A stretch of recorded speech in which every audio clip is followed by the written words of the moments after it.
Je sais, Mireille, que vous êtes déçue de ne pas avoir pu passer la journée avec nous hier. Nous, on a terminé l'après-midi autour de la déclaration de Malmort, en parlant notamment des enjeux d'un vrai financement des politiques de l'eau. Ce sera tout l'objet de la deuxième séquence de cette matinée. Et j'ai cru comprendre que vous aussi, vous étiez sur des sujets proches de cette problématique. Le plan climat était notamment sur la table du Conseil régional hier, et notamment son volet financement. Je vous invite à nous rejoindre à la tribune. C'est ici votre micro. Et puisque l'eau, c'est politique, je crois que vous nous avez prévu une intervention très politique. Merci. Bonjour à tous. Je vois qu'il y a encore un petit peu de monde qui arrive. Alors tout d'abord, je voudrais vraiment m'excuser auprès de vous parce que nous avions avec l'équipe de la NEB tout organisé, tout prévu. On était tous répartis sur des différentes séquences.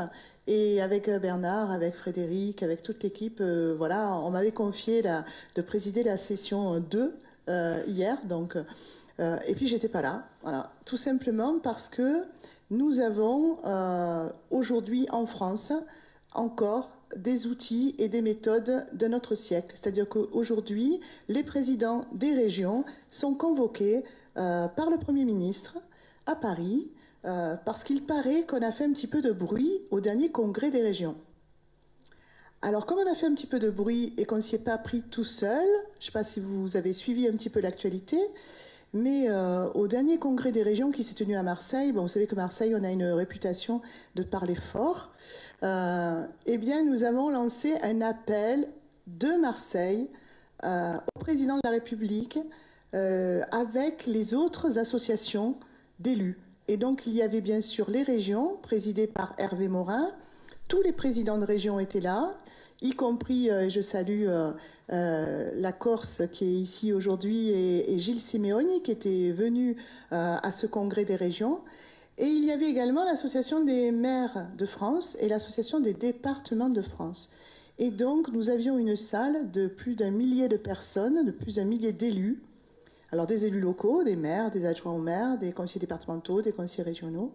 Et nous avons lancé un appel de Marseille pour sauver la décentralisation et pour sauver le management de notre pays à partir des territoires. Et donc, ce que vous faites depuis hier, ce que nous faisons avec la NEB, avec les EPTB, les EPAGE, eh bien, c'est exactement, moi je ressens exactement la même inquiétude et je ressens exactement la même volonté de notre part, que nous soyons des élus locaux, que nous soyons partie prenante de cette gestion intégrée de l'eau par bassin versant, mais que nous soyons également mobilisés autour de la biodiversité, que nous soyons également mobilisés par rapport à la trame verte et bleue, par rapport à l'aménagement du territoire.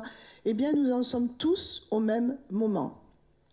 Aujourd'hui, c'est le moment. C'est le moment de nous mobiliser, c'est le moment de nous fédérer, c'est le moment de dire, alors bien sûr au président, au Premier ministre, mais aussi à Bercy, mais aussi à tous les technocrates, et je pense que mes collègues Bernard, Frédéric ne me diront pas que je vais un peu trop loin. Je pense que c'est le moment de dire ce que nous avons à porter sur les territoires avec l'ensemblier qui est réuni aujourd'hui dans cette salle à Malmort. Eh bien oui, nous devons compter, nous devons travailler la main dans la main avec l'État. Je ne dis pas que nous sommes contre l'État, nous sommes avec, dans la condition qu'on nous respecte et que nous puissions tous ensemble construire l'avenir de notre pays. Et là, c'est maintenant que ça se joue. Hein.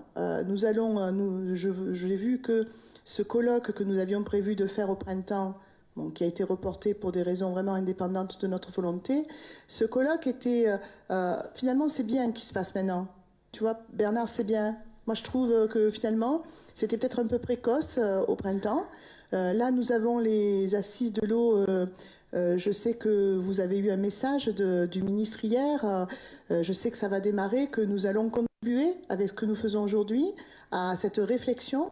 Et ce que nous disons, élus régionaux, départementaux, municipaux, c'est que nous devons faire les choses ensemble. L'État ne peut pas faire tout seul. Et nous, on ne peut pas faire tout seul. Mais il faut faire ensemble. Il faut que nous soyons en co-construction. Alors, nous l'entendons partout. Hein. Je suis présidente de l'Agence régionale pour l'environnement en Provence-Alpes-Côte d'Azur, qui va devenir va devenir agence régionale de la biodiversité. Nous avons voté cette convention avec l'AFB, avec l'agence de l'eau, avec l'Adréal hier en plénière à la région. Je suis également présidente du réseau national des agences régionales pour l'environnement. J'ai le plaisir de partager l'aventure de la NEB avec mes collègues depuis maintenant bientôt 2 ans. Hein. Donc, à l'échelon régional comme à l'échelon national, on dit tous la même chose. Il faut travailler ensemble, il faut réfléchir ensemble, il faut ne pas saucissonner les choses parce que on est plus intelligent, on a plus d'ingénierie et on a plus de vision à long terme ensemble. Mais je ne vois pas tellement l'acte.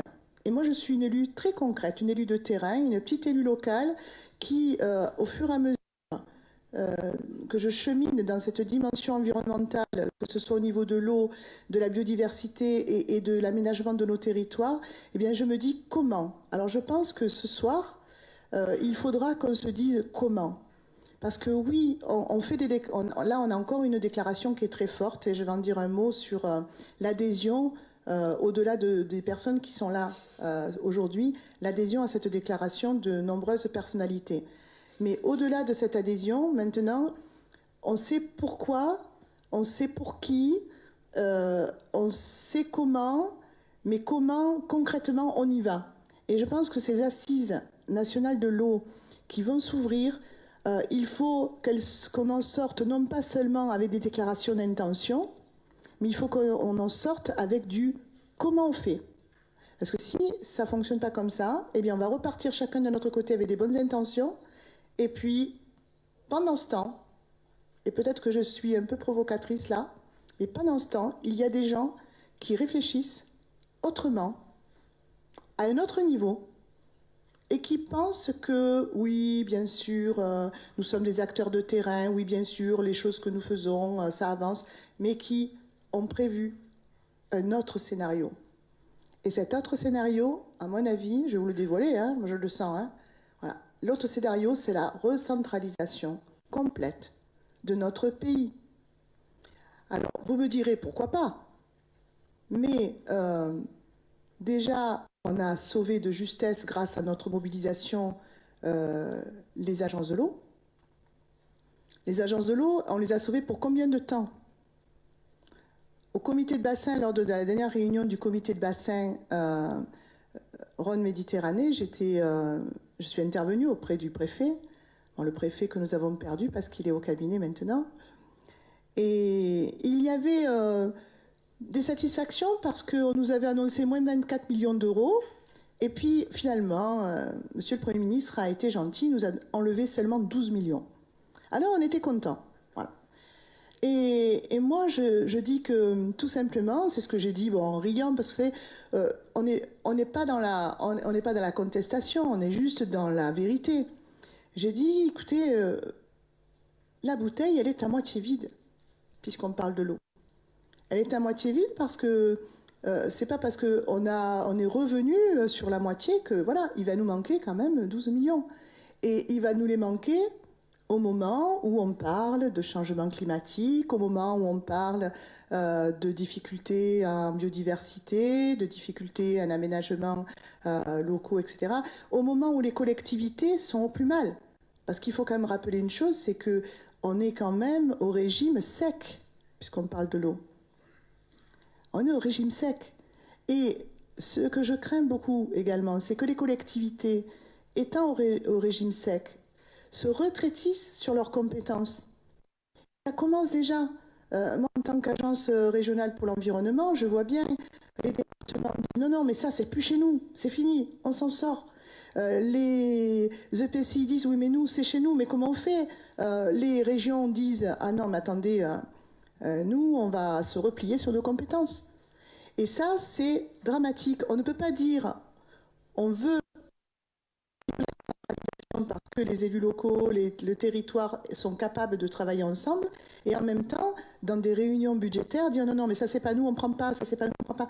C'est pas comme ça qu'il faut travailler, mais malheureusement, vous connaissez, voilà, c'est naturel, hein, c'est naturel de dire non, mais puisque je n'ai plus d'argent, je vais me replier sur mes compétences.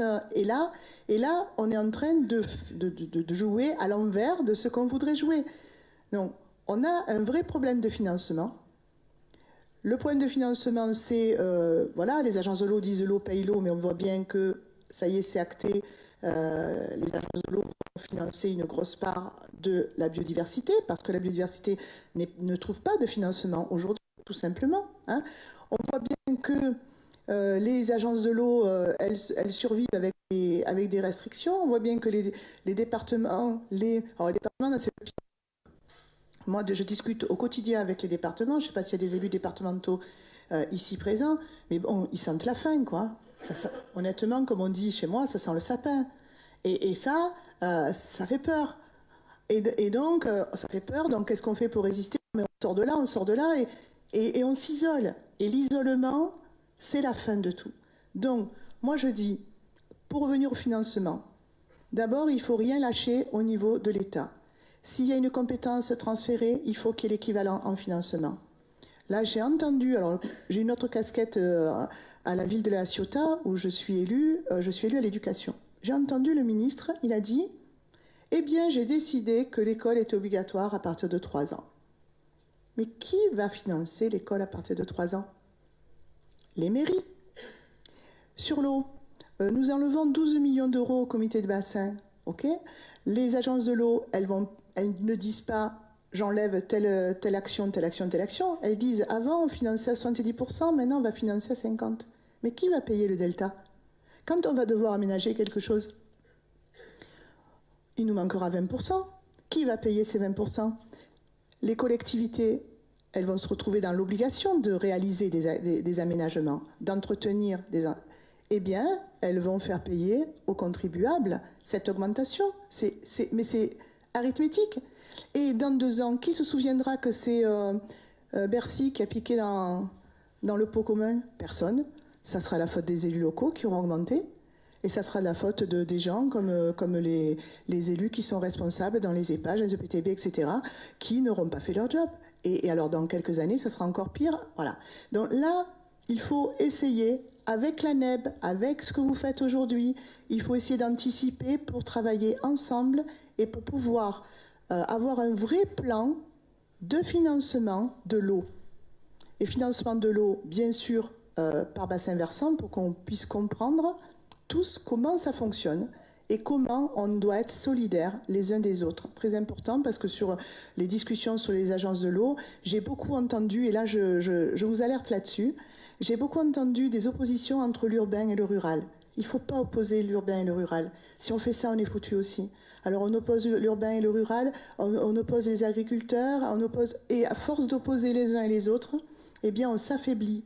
Voilà. Alors moi, ce que je vous demande à toutes et à tous, c'est de réfléchir encore aujourd'hui sur comment on arrive à faire une offre de financement en croisée, co-construite, avec tout le monde autour de la table, avec une vision bien sûr à l'échelle du bassin versant, et en évitant l'écueil du retrécissement sur soi et sur ses compétences, en évitant de tout simplement s'isoler et de rejeter sur l'autre. Parce que là, il y a des personnes qui sont très fortes aussi pour monter les gens les uns contre les autres, pour diviser pour mieux régner. Ça existe encore plus aujourd'hui qu'avant. Bon, vous savez de qui je parle des grands technocrates. Voilà. Ils ont appris ça à l'école. C'est leur méthode. Donc, essayons d'éviter. Et ces personnes-là qui pensent que la France ne peut être gouvernée que de leur hauteur, eh bien, moi, je leur dirais que nous sommes en train de construire une vraie solidarité entre tous les élus de tous les territoires. Ce que nous avons fait à Marseille, avec l'appel de Marseille, ce que vous faites, ce que nous faisons aujourd'hui, avec cette déclaration de Malmort, eh bien, c'est pas une petite vague. C'est pas une petite vague. Vous savez, il y a une parole qui disait tu me prenais pour une vague, j'étais une tempête. Voilà. Alors, je crois qu'il faut aussi dire ça. Tranquille, une tempête tranquille, hein, on va pas. Voilà. Mais il faut vraiment qu'on soit en capacité de dire pendant ces assises nationales de l'eau qu'on est très clairvoyant par rapport à ce que certaines personnes ont envie de faire de notre pays et on leur dit non. Voilà. C'est pas comme ça que nous voyons les choses. Alors, j'ai une bonne nouvelle, c'est que côté région Provence-Alpes-Côte d'Azur, mon collègue Philippe Vittel ne pourra pas venir aujourd'hui, mais nous sommes très mobilisés, comme vous le savez. Non, la bonne nouvelle, c'est que comme ils nous ont inversé tous les calendriers, ben, il est sur ailleurs, le pauvre, hein, voilà. Ce qu'il devait faire hier, il le fait aujourd'hui. Donc, sa bonne nouvelle, c'est qu'il a fait voter une motion hier. Nous avons voté une motion à la plénière de la région, justement pour soutenir encore cette démarche autour de l'eau, et que la motion a été votée à l'unanimité, opposition et majorité. Qu'il a soutenu ce que j'ai dit au comité de bassin, que les élus allaient être vigilants, et que si Bercy, par hasard, avait encore des envies, etc., cette fois, on serait encore plus vigilants. D'autre part, vous savez qu'en région Provence-Côte d'Azur, on a créé un agora. Donc cet agora, ça nous permet quand même de rassembler tous les acteurs de l'eau dans notre région et de débattre. Ce n'est pas un lieu de décision, c'est un lieu de concertation. Et je pense qu'il y a pas mal de régions qui s'intéressent à cette démarche-là, parce qu'aujourd'hui, la région a quand même des compétences importantes en matière de biodiversité, chef de filât. On est en train de mettre en place le SRADET, qui est le schéma des schémas. Voilà, on a quand même beaucoup d'actions, on va dire, à cet échelon territorial, qui peut amener peut-être, et là je vous lance cette perche, qui peut peut-être amener l'échelon régional à une dimension assez correcte au niveau des territoires, non pas pour gérer, pas du tout, mais pour co-construire, pour avancer ensemble avec tous les acteurs de ce territoire qui est quand même élargi maintenant avec les régions qui ont été fusionnées. Et vous savez qu'il y a certaines régions qui ont demandé la compétence eau, animation eau, hein, dont la région Provence-Alpes-Côte d'Azur. Et même les régions qui n'ont pas demandé cette animation de l'eau, comme elles sont chefs de file biodive et comme elles sont dans la SRADET, elles ont obligatoirement placé l'eau au cœur des préoccupations de leur territoire. Donc moi je vous dis peut-être que les régions, alors c'est peut-être pas vrai partout, mais bon, comme on a des instances de régions de France qui peuvent amener, alors bon, je sais que le Hauts-de-France c'est un mauvais exemple parce qu'ils ne sont pas aussi à région de France. Alors, Île-de-France aussi, on peut aller plus loin avec les présidents de région parce que comme on a la Bretagne, on a le Grand Est, on a Provence-Alpes-Côte d'Azur, ça fait déjà quelques régions. Je sais qu'avec nos amis corses, on s'intéresse beaucoup à l'eau. On s'intéresse beaucoup à l'eau aussi en Méditerranée parce qu'on a quand même des contraintes qui sont complètement différentes des autres bassins, hein, parce qu'on a en plus de l'eau douce, on a la Méditerranée qui nous réunit. Donc, moi je dis peut-être que la région qui ne pourra, bien sûr, elle est plus vraiment sur certains champs de compétences, mais elle est au moins sur un territoire assez vaste et assez quand même territorial pour pouvoir enclencher une concertation. Donc je vous lance ça comme ça. Région de France m'a aussi demandé ce matin, hein, j'ai eu l'équipe de Région de France, m'a aussi demandé de vous dire que je pouvais signer la déclaration au nom de Région de France. Voilà. Donc, vous voyez, il n'y a que des bonnes nouvelles. Hein, voilà. Donc, au nom de Philippe Vittel, région Provence-Côte d'Azur, je vous dis, la région est avec vous. On a fait encore une motion et on va encore avancer sur l'Agora, sur le SRADET, bien sûr sur tous les sujets de la biodiversité avec l'ARB. Hein, l'Agence régionale de la biodiversité sera aux côtés de tous les aménageurs et de tous ceux qui travaillent autour de l'eau. Et Région de France signe votre déclaration. Voilà, nous souscrivons tout à fait à ce que nous sommes en train de faire avec la NEB et nous aurons bien sûr, vous pouvez compter sur Région de France pour être aux côtés de cette déclaration. Voilà, je ne sais pas si j'ai oublié quelque chose, Julien, parce que... Ça me semble très complet. Voilà, hein, voilà, j'étais longue, très longue, j'avais dit pas plus de 10 minutes, mais je ne sais pas. Est-ce que je vous ai endormi ou réveillé? J'espère que je vous ai réveillé. Donc continuons avec la NEB. Je suis très très heureuse d'avoir partagé cette création il y a quelques mois et de continuer avec toute l'équipe, Catherine, Léa, fait vraiment honnêtement, je crois que dans quelques années, on pourra dire que nous étions au rendez-vous. Voilà. Et soyons au rendez-vous et allons plus loin ensemble. Merci beaucoup. Merci.